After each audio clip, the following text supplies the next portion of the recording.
Segala informasi yang hingga kini telah kami sampaikan, yakni tentang pertumbuhan dan perkembangan embrio dalam rahim sang ibu, diperoleh dari penelitian ilmiah selama 30 sampai 40 tahun terakhir. Dan informasi baru ini telah membantu memahami keajaiban-keajaiban baru lain dalam Al-Quran.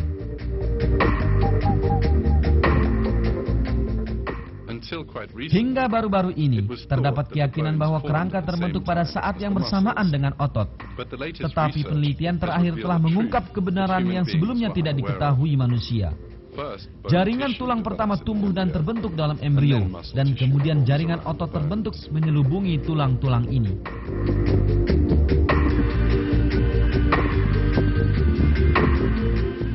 Hal yang menarik adalah bahwa fakta yang baru ditemukan ini ternyata telah dinyatakan 1400 tahun yang lalu dalam Al-Quran. Kemudian air mani itu kami jadikan segumpal darah. Lalu segumpal darah itu kami jadikan segumpal daging. Dan segumpal daging itu kami jadikan tulang belulang. Lalu tulang belulang itu kami bungkus dengan daging. Kemudian kami jadikan dia makhluk yang berbentuk lain. Maka maha sucilah Allah, pencipta yang paling baik.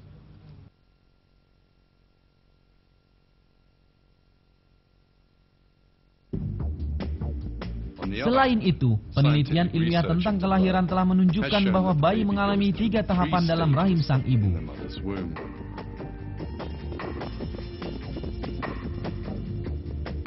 Fakta ini diuraikan dalam buku pelajaran embriologi, Basic Human Embryology, sebagaimana berikut.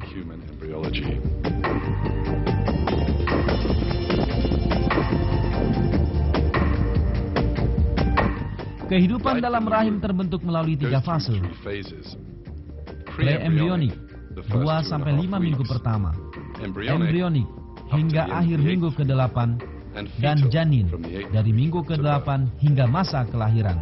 Informasi yang kita ketahui menggunakan teknologi masa kini ini, yang merupakan hasil penelitian panjang bertahun-tahun, ternyata telah disebutkan dalam Al-Quran 1400 tahun yang lalu. 3 fase dalam rahim sang ibu ini diterangkan dalam Al-Quran sebagaimana berikut. Dia menjadikan kamu dalam perut ibumu, kejadian demi kejadian dalam 3 kegelapan. Yang berbuat demikian itu adalah Allah. Allah Tuhan kamu, Tuhan yang mempunyai kerajaan. Tidak ada Tuhan melainkan Dia. Maka bagaimana kamu dapat dipalingkan?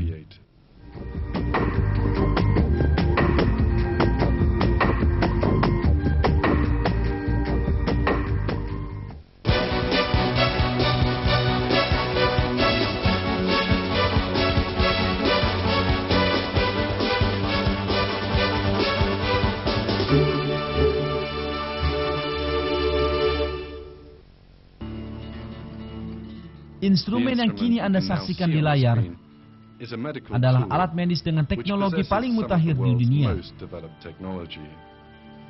Ini adalah sistem penyangga kehidupan. Mereka yang berada dalam perawatan intensif terhubungkan dengan alat ini.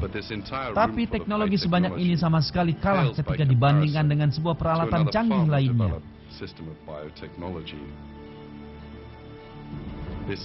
Peralatan canggih ini adalah plasenta yang mengelilingi embrio dalam rahim ibu dan mencukupi segala keperluannya.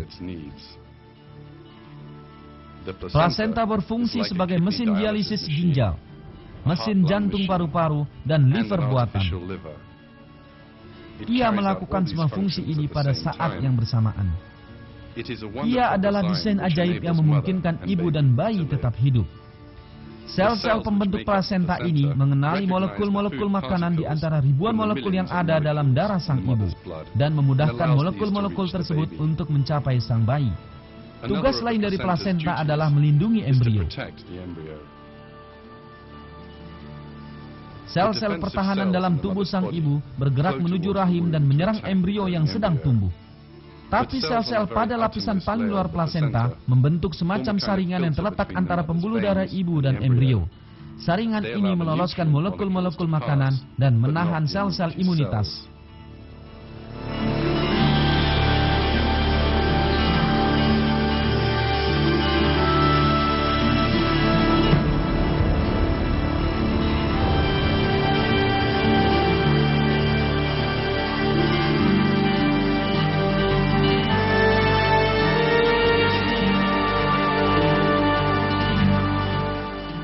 Jika pekerjaan memikirkan dan mencukupi kebutuhan embrio yang sedang tumbuh ini diberikan kepada manusia dan bukan pada plasenta, maka embrio tersebut akan mati dalam beberapa menit saja.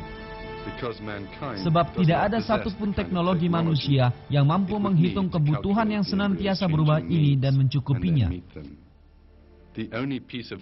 Satu-satunya mesin yang dapat mengerjakan fungsi ini adalah plasenta.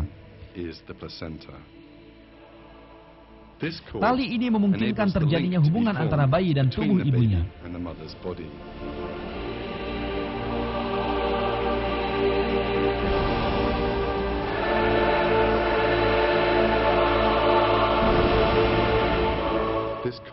Tali yang dipotong dan dibuang setelah kelahiran ini merupakan sebuah keajaiban desain dan melakukan tugas penting selama 9 bulan.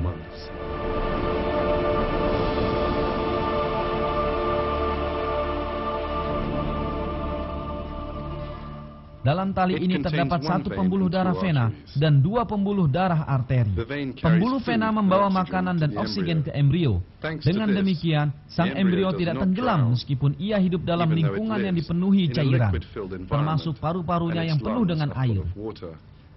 Ia tidak mati, sekalipun sistem pencernaannya belum terbentuk dan ia tidak dapat makan.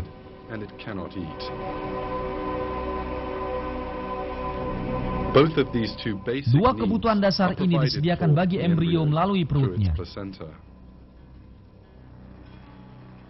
Pembuluh arteri mengeluarkan karbon dioksida dan sisa-sisa sampah makanan dari tubuh sang bayi.